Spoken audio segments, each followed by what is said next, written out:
Төв Азийн өндөрлөг тал нутагт орших тосон хулстай байгалийн нууц газар дэлхийд цор ганц унган төрхөө хадгалж үлдсэн хялган тэгэхээр Дорнод Монголын уудам тал ухаатлагадад идээшлэн бэлчээрлэх цагаан зээрийн гол бүс нутаг.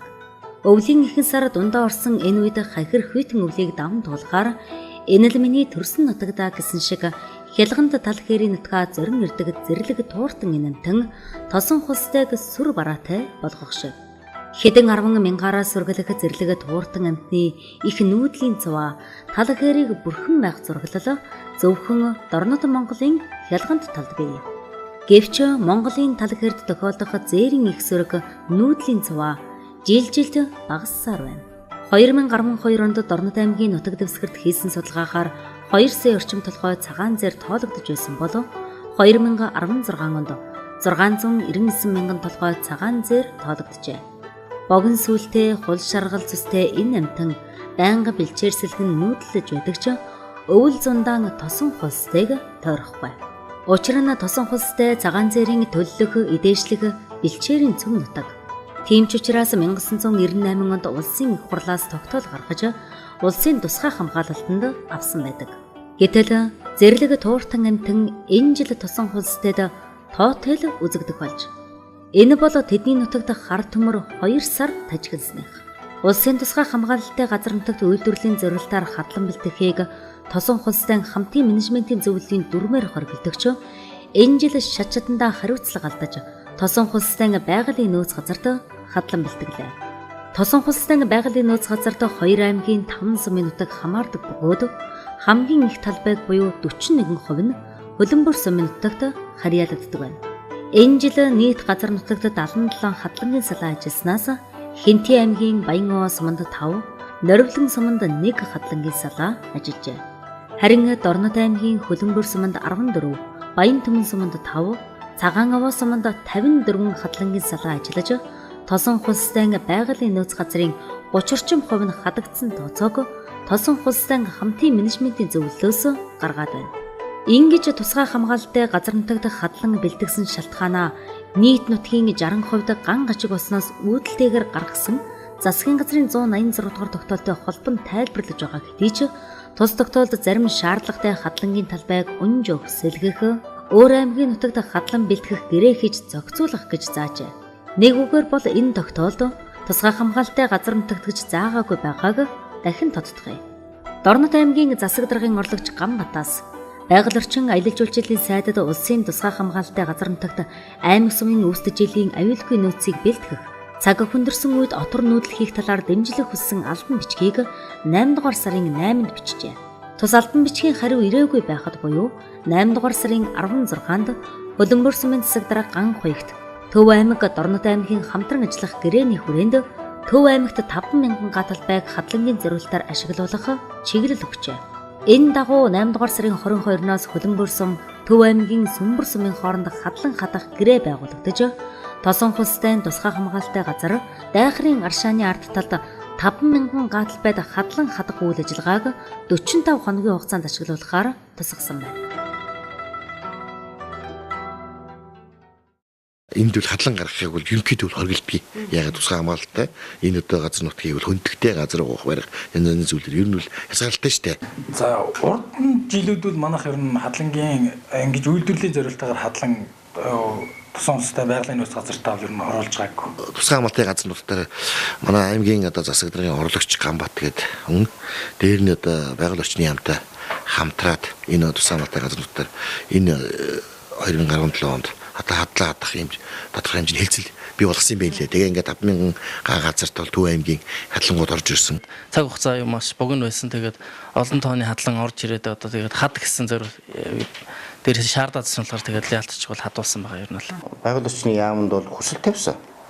Миний зүгээс юу гэхээр энийг зүй зохистойгоор бол бас нөхцөл байдал хүнд байгаа учраас хадлагын одоо байдлаар ашиглая гэдэг. Байгаль орчин аялал жуулчлалын яам Хөлийн цэргийн ерөнхий газар хоёрт бол албан хүсэлт төрүүлсэн. Байгаль орчны яамнаас бол та бүхд бол засгийн газрынхаа гаргасан шийдвэрийг дагаж ажиллах нь зүйтэй гэдэг аман чиглэлийг бол хүсэн байх тухай байдаг. За аймгийн засаг даргын гэрээгээр бол ерөөсөө бид нэр яг ажил нэгжийн тоолоогүй. Зөвхөн боломжтой газараа 5,000 га ингээд гаргая. Тэгээд өөрөөсөө тэрэн дотроо Төв аймаг өөрөөсөө бас нэг удирдлагууд ирсэн байгаа. Нөөцийн дарга тэгээд өөр сумдуудын удирдлагууд ирсэн. Тэднийг бол 5,000 гадна ерөнхийд нь дотроо өөрөөсөө зохион байгуулалтаа хийгээд ороо бид нар тэрнээс илүү газар олох боломж байхгүй гэдэг ч өгсөн байна. Нөхдүүд бол одоо ингээд тээвэрлэхэд арай дөхөм зам харилцаа ойрхон сумдынхаа нутаг дэвсгэр дээр 5,000 газар одоо олгож өгөөч гэдэг хүсэлтийг хүргэсэн юм байна. Тэгээ энэ нь бол Хөлбөмбөр сумын нутаг бол таарсалтай. Манай сумын хувьд бол за Төв аймаг, Булган аймаг, Архангай аймаг, Говьсүмбэр аймаг гэдэг ер нь нэг 5-6 аймгийн сумдуудаас бол хадлангууд орсон байна. Тийм манай сум өөрөө бол үндсэн тийм хадлагын том салаа техник гэж байдгүй. Тэгээд ирсэн хадлангуудад нь гэрээ байгуулад тэгээд оруулсан байгаа та. Ийхүү тусгай хамгаалалттай газар нутагт хадлагын үйл ажиллагаа эхлээд байтал 9-р сарын 1-нд байгаль орчин аялал жуулчлалын сайдаас Дорнод аймгийн засаг даргын орлогч Гамбатын явуулсан албан бичгийн хариуг зогсжээ. Дорнод аймгийн нутаг дахь улсын тусгай хамгаалалттай газруудад малчин өргөд ахуйн зориулалтаар 410 гатал байд хадлан бэлтгэх боломжтой. Харин үйлдвэрлэлийн зориулалтаар хадлан бэлтгэх боломжгүй гэсэн оюун ухрал сайдын гарын үсэг тамга бүхий албан бичиг иржээ. Гэвч хадлангийн үйл ажиллагаа үргэлжилсэн. Сар өдрийг харсан бол нэлээд сүүл ирсэн байна. Тэрний ч өмнө 8 сард ч хамаг үйл ажиллагаа бараг зарим нэгэн хадлагын салаадууд нь бараг бууж ирсэн байна шүү дээ. Бид бол хэлсэн шүү дээ 8 сарын 18-ны өдөр бол засгийн газрын хуралдаан дээр шууд миний асуусан шүү дээ. Энэ асуудал дээр яаж зохион байгуулах вэ гэх тэр үед ч асуудлууд эхэлсэн байсан гэсэн юм байна. Тэгээд юм бол ингээд цаг хугацаанд шуурхаа шийдээд явахгүй бас болохгүй байгаа юм жишээ байна. Бид нар яг сумын дарга нарт бол одоо бичиг тавьсан л та үйлдвэрлэлийн зорилттой хадлан буудлуулаач. Одоо энэ цагаан зээрийн хамт орчинд нөлөөлнө гэсэн боловч одоо хүмүүс үйлчлэлтэйгээ бэлтгэл ажлыг хангаж байна. Үйлдвэрлэлийн зорилтоор оруулаагүй гэдэг юугаар бол энэ жилийн хэмжээний хадлага орсон байна. Тосон хулстай тусгай хамгаалалттай газарт Хөлбөмбөр, Цагаангава, Баян-Түмэн сумдтай гэрээ байгуулан ажилласан 77 хадлагын салаа. Гэрээ байгуулаагүй үйл ажиллагаа явуулсан 32 хадлагын салаа шалгалтын дүнд илэрчээ. Дээрх 3 сумын нутагт хамаарах тосон хулстай тусгай хамгаалалттай газарт Дорнод аймгийн хадламж тас гадна Дундгов, Хинти, Булган, Улаанбаатар, Сүхбаатар, Өвөр хангай, Говьалтай аймагуудаас хадлагын баригад ирж ажилласан байна. Эдгээр хадлагын салаадыг тосон хулстай тусгай хамгаалалттай газар нутагт шилжилээ даран оруулсан дээрх 3 сумын засаг дарга нар уг нь тосон хулстай хамтын менежментийн зөвлөлийн удирдах зөвлөлийн гишүүд. Зөвлөлийн дагаж мөрдөх дүрмэндээ тосон хулстай тусгай хамгаалалттай газар нутагт үйлдвэрлэлийн зорилтоор хадлан хатахыг хориглоно. Ийм төрлийн үйл ажиллагаатай тэмцэнэ гэж заасан байдаг байна. Гэвч тэд өөрсдийнхөө баталсан дүрм журмаа зөрчиж хариуцлагагүй ханджээ. Бусад хадлагын салаадыг бол манай сумдын засаг дарга нар бол зохион байгуулад явсан. Хадуулахгүйгээд тэмцсэн. Сумын дарга нар бол гэрээ байгуулад оруулчихсан байсан. Одоо гэрээ байгуулчихсан. 8 сарын 1-нд ч л одоо засаг дарга нартай уулзалт хийхэд бол 7 сарын 15-наас бол зарим сумын дарга нар маань гэрээ байгуулсан байсан шүү дээ. Гэрээ байгуулад эхэлсэн байсан. Тусгай хамгаалтын асуултын хуулийн дээр одоо хамгаалтын асуудлыг засаг дарга бүрэн хариуцна гэдээ хуулийн хэмжээнд заасан байдаг. Тэгэхээр засаг дарга хамтын менежментийн цэргийн удирдах зөвлөлийн гишүүнийхээ үүргийг хүлээгээд өөрөө энэ дээр сөрөг байр суурь хэлээд оролцох хэрэгтэй. Хамтын менежментийн зөвлөлийн тэр үүрэг хариуцлага дүрм гэдэг шүү дээ. Тэрэн дээр бол үйлдвэрлэлийн зорилтоор холбогдсон сумдын дарга нар хадлаа оруулахгүй тодорхой заалтууд байдаг. За бидний зогсож байгаа газар бол Хөлбөмбөр сумын 2 дугаар багийн нутаг Дайхрын Аршаан гэдэг газар. За энэ газар цагаан зээрийн гол одоо бэлчээр ундаалдаг газар юм байна. За энэ зууны тухайд Дайхрын Аршаанаас одоо бидний зогсож байгаа газараас баруун урд талаасаа эхлээд за ингээд хойгоороо тойроод зүүн талаа хүртлээ бол битүү одоо хадлагын салаа орсон. За хадлагын салааны өргөн бол 2-5 км-ийн өргөнтэй юм хадлагын салаа гарсан байна. За харин Дайхрын Аршаанаас Хөлбөмбөр сум хүртэл энэ хэсэгт бол энэ жил хадлагын салаа ороогүй байна. Энэ хадлан дижээлийн зохицуулалтын дээр бол аймгийн оролцоо бол зайлшгүй байхгүй болохгүй байна гэж. Ийм учраас энэ бодлогын баримтчиг дээрээ энэ жилээс гадны одоо хадлангийн салаа хэрвээ санал оруулж ирвэл аймгийн засаг даргад танилцуулаад сумын засаг дарга шийдвэр гаргана гэдэг ийм заалтыг оруулж ирсэн байна. Хэдийгээр сумдууд дур мэдэн өөрсдийн баталсан дүрм журмаа зөрчин байж тосон хулстын тусгай хамгаалалтын газарт хадлангийн салаа оруулсан гэж тэд тайлбарлаж байгаа боловч дорнод хамгаалтын захиргаанд тусгай хамгаалалтын газарт үйлдвэрлэлийн зорилтоор хадлан хадуулахыг хориглох эрхэнч бий.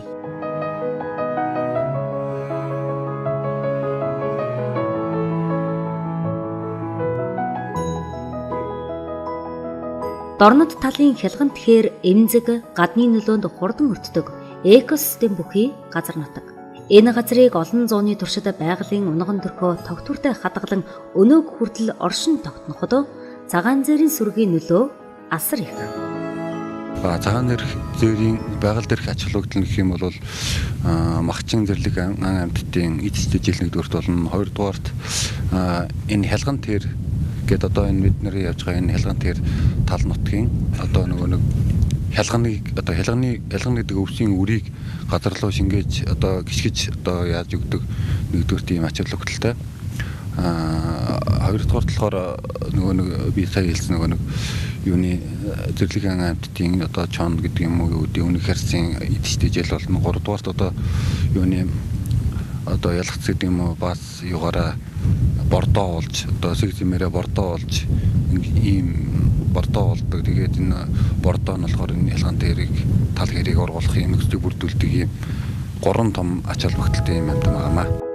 Ийхүү мэрэгжлийн хүмүүсийн хэлж байгаагаар цагаан зээр Дорнод Монголын хуурай хэрийн экосистемийн тэнцвэртэй байдлыг хадгалахад чухал үүрэг гүйцэтгэж байна. Гэтэл энэ жил тосон хулстайд 600 гаруй ажилчид 700 гаруй техник хэрэгслэр хялган тэрийн эмзэг зөөлөн хөрсийг хагалж тэнцвэрт байдлыг алдагдуулсан нь өвөл тус газарт цасыг хэмжээгээр тогтох нөхцөлийг бүрдүүлж байгааг хэлж байна. Цагаан зээр бол цас их орсон нутагт байрших чадваргүй амтан бөгөөд түүний үхэл хорогдлын томоохон шалтгаан нь хадуурсан цас хүчтэй хүйтрэлд болдог байна. Хадлантай орж ирсэнтэй холбогдуулаад бас юу гэдэг юм бэ? Бэлчээр одоо зээрийн өөрийнх нь бэлчээр нутаг тий. Хадлангийн талбай хоёрт авахцсны олмоос бас зээрийн бас нэг байршил юм бас жоохон өөрчлөлт орд юм лээ. Нөгөө байгалийн амьтанд өөрөө бай хүн амьтнаас дөрвөж амьд шүү дээ тий. Тэгэхээр бас тийм жоохон нөлөө үзүүлдэг юм байна гэсэн юм л ажиглагдсан юм лээ. Сөрөг нөлөө үзүүлэх нь ойлгомжтой. Яг гэвэл зээр чинь хадлан чинь бол айлын хашаа хавржаар орж хадна гэж байхгүй шүү дээ. Дандаа яг зэлүүд байгаа нутгаар. Тэгээд зэлүүд байгаа тэр нутаг чинь манай цагаан зээрийг бэлчээрдэг талбай учраас ер нь бол нөлөө үзүүлэх байх гэж би бас уйдаа боддог. Гэхдээ яг өнөөдрийн энэ жилийн нөхцөлд бол бас бүр эцэстэн толтлон тэгээд бүх юуг нь хуугаар нь хадаад гэсэн юм бэл байхгүй. Энэ их хадлан олсон маань яг үндсэндээ бол бид нар дайхрын одоо аршинаас ахуулаад нийтдээ нэг одоо 2 км газар зогсож байна. Энэ бол яг хадлангийн одоо бараг цөм хэсэг. Гэтэл энэ мэн бол зээрийн гол төлөвлөдөг орчин байгаа. Ийм учраас бол зээрэндээ муу нөлөөтэй. Мэдээж энэ одоо өдөөдөл бол яг энэ зээр одоо гол бэлчиж газар маань одоо ямар ч зээр байхгүй байгаа бол энэ бол тухайн амьтандаа нөлөөлж байна л гэсэн үг. Сөрөг үр дагавар нь бол асар их байна өө. Зээрийн маань одоо байршил доктор энтрүүл одоо маш алдагдсан. Тий. Одоогор бол зээр маань одоо урдаасаа голоо урдаасаа хойдол руугаа нүүдэлж байна. Гэхдээ тандалт хийж яхад бол ерөөсөө шовт яваад бүр уул руугаа орж байна. Намар бол уул нь бол манай зээрүүл өгнө. Өдийдүүл бас яг энэ тосоо улстай байж идэгий. Тэгэхдээ тэр одоо хадлан асар их хэмжээгээр авсны улмаас бол зээр маань бүр аргашаага хөвч рүүгээ орж байгаа юм ажиглагдж байна. Энэ жилийн хувьд гээ харж байхад бол яалтчгүй нөгөө нутгалж байгаа газраар нь хадлангууд гарсан учраас маш их одоо төв рүүгээ хумигдах тий. Тэгээд төв рүүгээ хумигдж гин гэдэг чинь одоо нөгөөний хулгай амчт чинь маш ихээр өртөх юм юу бол гарч л байгаа л да. Тий. Ийм асуудал бол их гарсан байгаа. Зээр чинь тосон улстай дээр чинь юу байдаг шүү дээ. Хавар зээр орж төлдөг ш манай. Тэгээ төлөх нутаг дээр нь одоо хавар чинь шууд намар хатцсан чинь хавар урууд амжаагүй шүү дээ. Тэгэхээр нэг ичээлийн хомсдол үүснэ л гэсэн. Манай мэрэгжлийн байгууллагууд бол бас ярьж байна л та энэ одоо яг өдийд нутаглаж явах хэрэгтэй байсан олон зээрийн сөрөг бол бас дайжиж хөдөлгөөнд орж байна. Энэ эргээд одоо бас янз бүрийн одоо сөрөг үр дагаврууд бол байна гэж үзэж байгаа. Би дараа жилээс л энийг анхаарах хэрэгтэй. Цагаан зээр үлийн цагаан огтны хоёр үгүй бол хялганд талхэр эзэнгүй хоосон нутаг болно гэдэг. Үнэхээр ч цагаан зээрийн нэг том популяц тосон хулстайгаас дайч бол зэрлэг амьтдын идэж тэжээлийн гинжин хэлхээ тасарч хуурай хэрийн экосистем шаталсан мөхөлд хүрэх аюул нүүрлэнэ.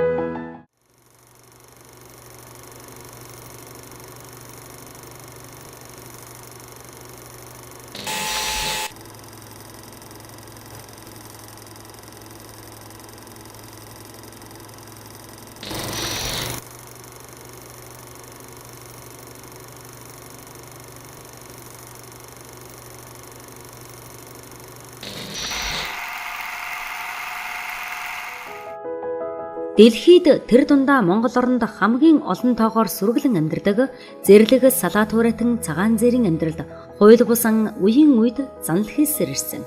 Одоо ч хүмүүс цагаан зээрийг нүүдлийн амтан гэсэн сэтгэлээр хандаж түүнийг хайрлах, хамгаалах сэтгэл илт дутаж амин хувийн ашиг хонжоо харсаар байна. Нутгийн иргэд малчид байгаль хамгаалагчтай уулзаж цагаан зээрийн хууль бус ангийн талаар аман судалгаа хийхэд тэдний олонх нь намар оройхон бол шүн алгасалгүй энд тэнд машины гэрэл гарч буун дуу сонсогддог хэмээн ярьцсан. Цагаан зээрийг бол одоо хууль бусаар агнсан зөрчлийн жил нэг л хэлсэн сум юм дээ. Тий, тасан устай зэр. Тэрийг бол хууль журмын дагуу тохиолдлын тооцоод tagaагч хэрхэмжийн өрөнд арган заавсан байна. Яг тухайн үед ингээ малчид өгийн биднэрт ингээд юу мэдээлэл өглөөхөд бид нар яг өөрийн гэсэн унаа тэр яг газар дээр нь тухайн яг цаг тухайд бид нар очиж чадахгүй л болно байхгүй. Хурдан унаатай GPT улсуудыг бол бид гүйцэхгүй тийм ээ.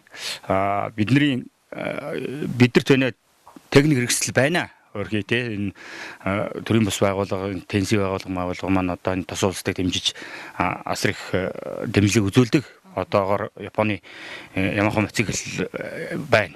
Гэлээч гэсэн одоо хүйтэн цэрвэний эрэм болсон. Одоо энэ цас орсон нөхцөлд бол халдвараа болгоо үүсчихсэн ийм нөхцөлд бид нар эрүүл хяналтаар явах ямарч боломжгүй байх. Тий. Амт эмчний зөвлөлөөс бол ажил явуулахдаа байгаль хамгаалагчдыг бол сар болгон бид нар 20 литр бензинээр хангадаг. Энэ бол яг тухайн одоо төрийн байгууллагуудаас бензин тодорхой хэмжээнд бол хангадаг. Гэхдээ яг сар болгон бол доктортой бол хангаж чаддаг. Тэгэхээр мэдээж энэ цагаан зэрэг одоо хууль бус сулгаан тэмцлийн тулд бол сар болгон байгаль хамгаалагчдыг 20 литр бензинээр хангаж ажилладаг. Ингэж ажиллахдаа бол байгаль хамгаалагчдаас бид тайланг аваад тайлангийн үр дүнгийг харж байгаа дараа сарын гэж ойлгодог байна. Одоо хулгайн ажлыг илрүүлсэн ч биднэрт нөгөө торгох тийм юм ирэх байдаггүй. Яг хуу хамгийн гол нь одоо ямар нэгэн хулгайн анчин одоо зэр агнах заа тохиолдол ч юм уу агнахыг одоо бид нэр илрүүлсэн ч яг тухайн хуулийн одоо заалтыг нь л хийж өгөхөөс биднэрт өөрсд нөгөө юу яах ирэх байдаггүй учраас бас биднэрт тулгамж байгаа асуудал бол тийм байдаг. Манай тос улстай юу л да. Нутаг дэвсгэр өргөнтэй. Тий. Гэхдээ зэрэг хараахан хүчрэхгүй. Тий. Одоо жишээ нэг чинь би одоо энэ юунд явж ялаа гэхдээ хавсгайт гэж манай бар ойн байдгийг өгний болох гэж. Тэнд явж ялаа гэх чинь бол тэр цагаан үгийн нааталт ч юм уу агнж яхийг би яагаад ч олж мэдэхгүй шүү дээ. Тэр тал дээр бол бас байгаль хамгаалагчдыг бас олшруулах тэр тал тий чадварчлуулах тий техник хэрэгслээр хангах тэр тал дээр л одоо юу яаж юм да анхаарах хэрэгтэй байна да. Байгаль хамгаалагч бидний хувьд бол одоо байцаагчийн тийм эрхтэй болох хэрэгтэй байна нэгт. За хоёр унаа машин бид нар чинь одоо байнгын нөгөө өөрсдийн гэсэн унаа машин бензин шатхуун ингээд цаанаасаа бэлэн өгдөггүй учраас заавалчгүй одоо нэг удирдамж боловсруулад яг тухайн үед нь илрүүлж чаддаггүй байхгүй. Заавалчгүй сард нэг юм улиралд нэг удаа удирдамж боловсруулж ийж тэгжээж одоо нөгөө тамгын газрын машины одоо боломжтой үеийг нь харна. Яг тийм л гол нь одоо бензин шатхуун за дээрэс нь унаа гол нь хурдан унаатай. Одоогийн хулгайн анчт бол моциклтай нөгөө хулгаагаар хурдан унаагаар явдаг болсон. Бид нар бол нэг стана хөдөөгийн нөхцөлд бол байгаа нь стана юм уу одоо нэг жижиг оврын машин л байна штэ. Тэгэхээр бид нар тэрнтэй бол яваад ямар ч хулгайн анчтыг илрүүлэх боломж байдаггүй. Хэдийгээр тусгай хамгаалалттай газар нутгийн байгаль хамгаалагч гэдэг утгаараа байцаагчийн эрхийг хэрэгжүүлж болно гэдэг чинь цагаан зээрийн хулгайн антай тэмцэх ажиллагааг зөрчлийн тухай хуулиар төвөгтэй болгожээ. Урд нь бол одоо байцаагчийн эрхтэй байгаль хамгаалагч байсан одоо тусгай хамгаалалтын газрын байгаль хамгаалагч бол улсын байцаагчийн бүрэн эрхийг хэрэгжүүлнэ гэд бид нар бол бас нэг тодорхой хэмжээний хариуцлага тооцож юу яадаг байсан л да.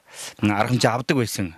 Одоогийн нөхцлөөр бол ерөөсөн ямар ч тийм баримтгүй болчиход байна шүү дээ. Тэрнээс байгаль хамгаалагч бид нар бол байнгын л явна. Тэгэхээр миний бодлоор бол одоо байцаагчийн эрх олгоод тэгээ бид нар тухайн одоо хамгийн түрүүнд нүүр тулж байгаа хүмүүс чинь бол байгаль хамгаалагч бид нар байдаг шүү дээ. Яг газар дээр нь ингээд шийдвэрлээд ингээд явдаг бол бас арай л үр дүнтэй байх юм болов уу? Заавал одоо юутэй прокурор шүүх хяналтын байгууллага руу хандж байж тэндээс зөвшөөрөл авч яаж тэгээд хариуцлага тооцож акт хүлдэх тийм л баримттай болж нэг анчтай таарна одоо нөгөөдхийгөө хэрвээ ингээд нэг зээр алдсан байгаа таарах юм бол тэрийг одоо протокол юм хөтлөө тэгээ байцаагч дүгэн тэгээ байцааг шийдвэрлэн тухайн байцаагч нь яар шийдвэрлэхийг бол шийдвэрлэж яг юу үр дүн гарч байгааг нь бол бас яг сайн мэдрэхгүй байгаа учраас Тосон хулстай хамтын менежментийн зөвлөлөө малчдын нөхөрлөлийг бий болгосон байна. Одоогийн байдлаар 5 сумын нутагт 8 малчдын нөхөрлөл байгуулагдаж, тэд ч мөн хууль бус анги илрүүлэх үүрэг хүлээсэн боловч эцсийн үр дүн ижил байна. Идэвхтэн байгаль хамгаалагч гээд уг нь ажилтдаг л да. 2-3 сардаа төд явна гэдэг ингээд бид нараас нэг төлөвлөгөө бий байдаг. Тэгээд тэрний дагуу бол яг явдаг. Тэгээд заримдаа бол бас нэг хулгай амтаантар таарах нөхцөл бол байдаг. Тэр өнд нь тодорхой хэмжээгээр бас нэг цог ёсны байгууллагад нь мэдэгдэх юм уу тийм ээ. Тиймэрхүү нэг ажил хэрэг явагддаг. Ямар ч тач хууль бус антай тэнцсээр байгаа боловч хууль эрхцэн хүрээнд зөрчлийн тухай хууль амьдралаас тасархай хууль болсноос төдийл үр дүн гарч хөрсөн дээрээ бууж өгөхгүй байгааг байгаль хамгаалагчид хэлж байна.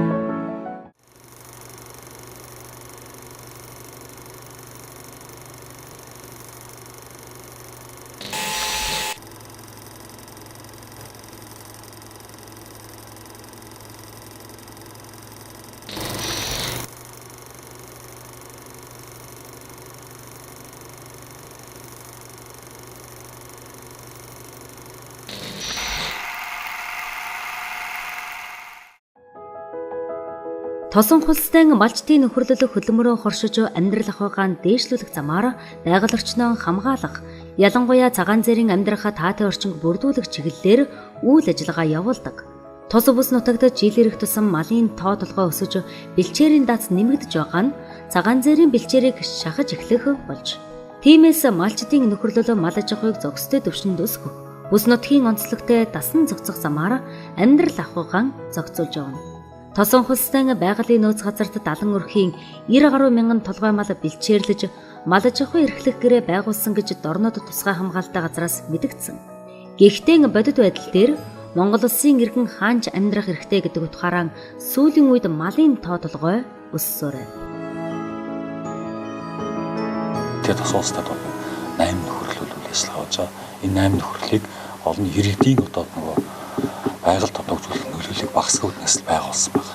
Тэгээд тэрийгээ бид нар болохоор жилд болохоор өнгөрсөн онд бол бид нар 6 сая 500 мянган төгрөгийн төсөл олгосон байгаа. Энэ онд бас 5 сая төгрөгийн төсөл олгоод тэгээд энэ нөгөө 8 нөхөрлөлөө өөрсдөө бид нар төслийн уралдаан зарлаж явуулаад тэр уралдааны хүрээнд одоо байгаль аль ээлтэй үйл ажиллагаа явуулж байгаа нөхөрлөлтэй шалгаруулад жилд 3 ингэж шалгаруулж явуулж байна. Дээрээс нь болохоор байгаль хамгаалагч болоод тухайн мэрэгчдэнгүүдийг болгосон хүчин чадамжийг дээшлүүлэх зорилгоор янз бүрийн одоо мэдээллийн сангийн сургалт юм уу эсвэл судалгааны арга зүйн сургалтууд бол явуулж ингэ сургадаг. Тухайн байгууллагуудтай бол нэлээд сайн бид нэгт хамтарч ажиллаж байгаа. Бол 2012 онд анх 9 өрхийн 18 гишүүнтэй байгуулагдсан. Тэгээд хамтараа хөдөлмөрөө хоршиж амьдрал ахуйгаа дээшлүүлэх, хоёрдугаарт байгалаа зөв зохистой, байгалийнхаа баялагийг зөв зохистой ашиглах, бэлчээр усаа хамгаалах ийм зорилготой бид нэр анх 2012 онд байгуулагдсан. За сум орон нутгийн зөвлөл нөхөрлөл одоо мэдээж байгаль хамгаалах чиглэлээр байгуулагдсан нөхөрлөл байгаа. Тэгээд сум хөгжүүлэх сангаасаа бас зээл олох, за мөн малчтын амжиргааг дэмжих чиглэлээр бол бас бодлого баримталж ажиллаж байгаа. Ерөнхийдөө одоо зүүн тогоот болон төвшин ухааны нөхрөл бол тенси олон улсын байгууллагаас бол одоо босолтгой тусламжаар бол төсөл авч хэрэгжүүлж ажиллаж байгаа. Мөн энэ эхэлсэн ажлыг нь бас өргөжүүлээд бас үйлдвэрлэлийн хэмжээг нь өргөх хүчин чадлаас үүднээс бол бас сум хөгжүүлэх сангаас бас зээл олох тал дээр бол бодлогоор хэмтэлж ажиллаж байгаа. За 17 он хүртэх төлөвлөгөөн дээр бол юу л эсэл та. Гол нь байгалаа зөв зохистой бэлчээрийн менежмент байгалаа зөв зохистой тэнцвэртэй ашиглах сэлгэж бэлчээрээ ашиглах ийм зорилго бол гол зорилго нь тэр байсан. Тэгээ бид бүхэн хамтарч байгалаа төлөвлөгөөнийхөө дагуу үндсэндээ бэлчээрээ зөв зохистой ашиглах тал дээр анхаарсан. Дээр нь бид цагаан зээрээ хамгаалах мөн идэвхтэн байгаль хамгаалагч ажиллуулж ажилласан байгаа. Нөхөрлөд нэлээд сайн идэвхтэй энэ өнгөрсөн оноос эхлээд төслийн уралдаан зарлаа ажилласнаас хойш нэлээд идэвхтэй оролцдог болсон байна. Одоо уг нь бол таатай орчинг бүрдүүлэх зорилготой л доо. Тэгээд хамгийн гол нь яг төлөх хэрэнд нь одоо тэр байх газар нь одоо байлгах тийм таатай орчинг бүрдүүлэх тийм л зорилготой л. Тий. Өнгөрсөн хугацаанд тэгэхээр үйл ажиллагаа явуулаад энэ таатай орчинд бүрдүүлж чадваа хэдэн хувьтай гэж харж байна? За одоо төд гэж хоёул хэлж үл одоо үндэ барахгүй л да. Гэхдээ ямар ч гэсэн боломжтой хэрээр бид нар бас нэг зөх хэмжээний ажилласал гэж ойлгож байгаа. Тосон холстой байгалийн нууц газар малчдын нөхөрлөөс гадна малчин өрхөөд мөн гаднаас шилжин ирс суурьчих иргэдийн цуваа тасрахгүй байна. Бэлчээрийн даацад хийгдсэн нарийн судалгаа байхгүй боловч нүдэн баримжаагаар малын тоо толгой эрс нэмэгдэж цагаан зээрийн бэлчээр хумигдах нөхцөл бүрдсээр байна гэдгийг анхааруулж байгаа юм. Тосон холстой бол өөрөө тусгай хамгаалтай газар нутаг. Энэ нь болохоор зээрийн яг голлож төлөлдөг. Тэр төлөө бас ингээ бойжуулж одоо өсөгдөг юм газар нь л да. Тосон холстойд бол ерөнхийдөө нэг зээр хаврын уйлгалт болож орж ирдэг байгаа. Тэгээд төлөөд яадаг энэ газар нь болохоор тусгай хамгаалтай газар нутагт одоо малчин айл өрхөдөл сүүлийн жилүүдэд нэлээд нэмэгдэж байна. За мөн одоо манайхаас гадна одоо гадны малчид одоо жишээ нь Төв аймгийн малчид гэх юм уу ийм хүмүүс их орж олноор их юу мал сүрэг одоо авчирснаас шалтгаалаад одоо нөгөө төлдөг газар маань амсдах амьдрах орчин маань багасах юмрхөө аюулууд бол нүүрэлж байна л да. 50 мал за мөн одоо гаднаас одоо төвшөөрлөгөөр одоо малууд бол их орж иж байгаа. Энэ бол боломжтой асуудал их байна. Тэгээд байгаль хамгаалагчдын хувьд бол өөртөө чадлын хэмжээнд за боломж боловцоогоор ажилладаг гэдэг ч боловч төрөв бол одоо таслан зогсоож чадахгүй байгаа. Амьдрах орчны хувьд бол юу юм бэ лээ. Одоо энэ суурин уугуул иргэд гэдэг яриад байгаа шүү дээ. Тосон устаа одоо сустаж 98 онд хамгаалтанд авсан тийм. Тэгээд манай энэ байгаль хамгаалагчдын тосон устаа байгаль хамгаалагчдын юудэд тэмдэг бас гадны нэг уугуул биш. Одоо сүүлд орж ирсэн олноор одоо оторлож байдаг юм эсвэл одоо түр хугацаа гарч идэг юм олон мал хонортой хүмүүс орж ирдэг. Эсвэл айлууд дээр тавиулаар байлгадаг. Тэр нь одоо бас нэг малын хэмжээ ихссэн. Тэр амьтны бас амьдрах орчин бэлчээрийн одоо нэг тишээл давцал үүсэн шүү дээ. Тийм учраас малын тоо толгойг бас тодорхой хэмжээнд барих.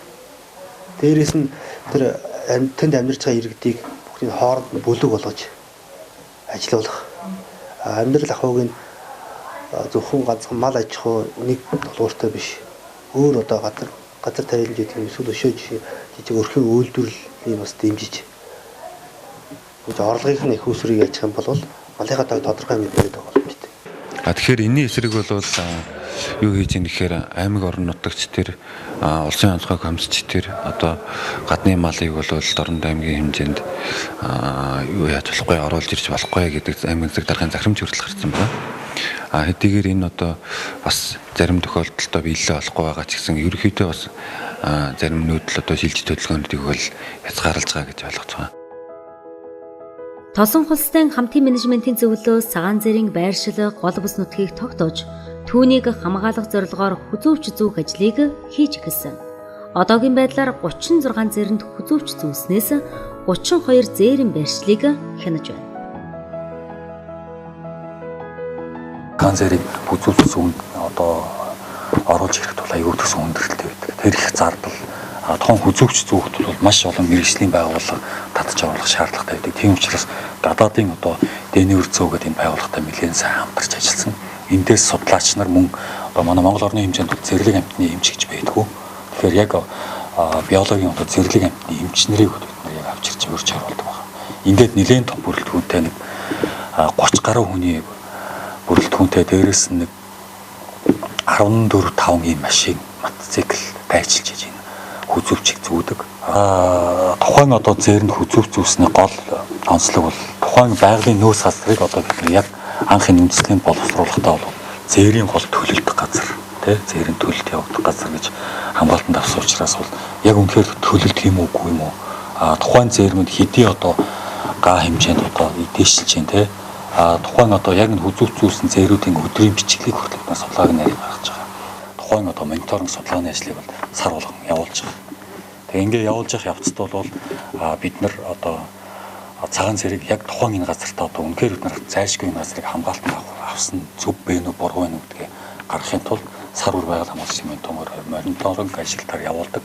Ингэж явуулахаас судалгааны үр дүнгээс харахад бол одоо цагаан зэрэг нь яг энэ газартаа ирж төлөж байгаа. Тэгэхээр бид нар бол яг одоо судалгааны үр дүнг нэлээд одоо үр дүнтэй ажил болж байгаа гэж үзэж байна.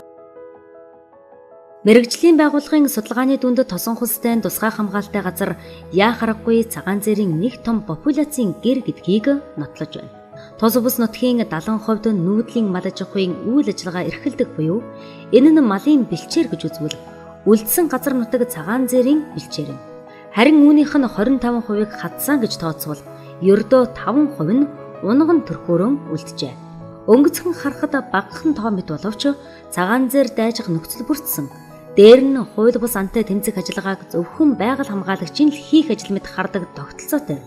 Мөн малын тоодлогоог нэмэгдүүлэхгүй байх тал дээр бодлого шийдвэр байхгүй зэрэг нь хялгант талын хар зураг гэлтэй. Уг нь бол тосон хулстай байгалийн нууц газрын хамтын менежментийн зөвлөлөөр хүлээсэн үүргийн аль аль тал нь хэрэгжүүлж биелүүлчих юм бол хялган тэхээр салаа туурайтанд аюул учрахгүй. Бид нэр цаашдаа яг энэ хамтын менежментийн багаар одоо тий удирдах зөвлөлөөр мэдээж энэ сум орнуудын удирдах одоо албан тушаалтангууд бол удирдах зөвлөлд ордог. Тэгэхээр яг чиглэл өөрийнхөө дагуу бид нар өөргөө яг хуулийнхаа дагуу хэрэгжүүлэх юм бол бүрэн хамгаалах бололцоотой. Тэгэхээр юу гэж хэлэх гээд байна вэ гэхээр тухайн одоо сумын засаг дарга ч юм уу багийн дарга тий тухайн байгаль орчны байцаагч нар санал гаргаад сумын засаг дарга иргэдийн хуралд саналаа оруулаад тухайн сумынхаа төвшөнд одоо яг хуулийнхаа дагуу хэмжээнүүдийг аваад яваад ах юм бол хамгаалах бүрэн бололцоотой. Дээрээс нь энэ пенси гэдэг энэ байгууллага бол тодорхой хэмжээнд биднийг бас үйл ажиллагааг бол дэмжиж ажиллаж байгаа санхүүжилт хийх усрыг гаргаад ингээд үйл ажиллагааг бол дэмждэг. Гэтэл бид нар одоо энэ байдлыг өшөө өөрсдөө орон нутгийн төсөө хөрөнгөн дээр суулгаад аймаг орон нутгийн одоо байгаль хамгаалах сангийн хөлбөмбөр ажлуудаа бүрэн суулгах бол бололцоотой. Энийг тухайн одоо сум орон нутгийн одоо удирдлагууд нэлээд сайн харж ажиллах шаардлагатай байна. Тусгай хамгаалалттай газар бол одоо үйлдвэрлэлийн зорилтоор бол ер нь хадлан бэлтгүүлдэггүй. Энийг л одоо хуулиа одоо хаана хэрэгжүүлээсэй л гэж хүсэж байна. Тий. Тусгай хамгаалалттай газар нутгаар хадлан авсан тохиолдолд 3 дахин нугалж газрын төлбөрч 3 дахин нугарна.